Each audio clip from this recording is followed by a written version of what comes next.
Hi guys, this is Bernice from Granding. I'm holding this one is FA2000 with face fingerprint card device.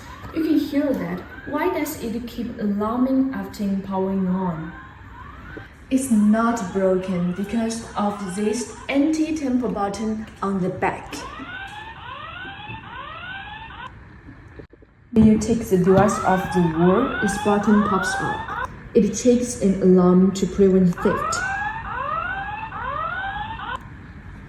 So, how to stop alarming? Simply install it on the wall to press the button down.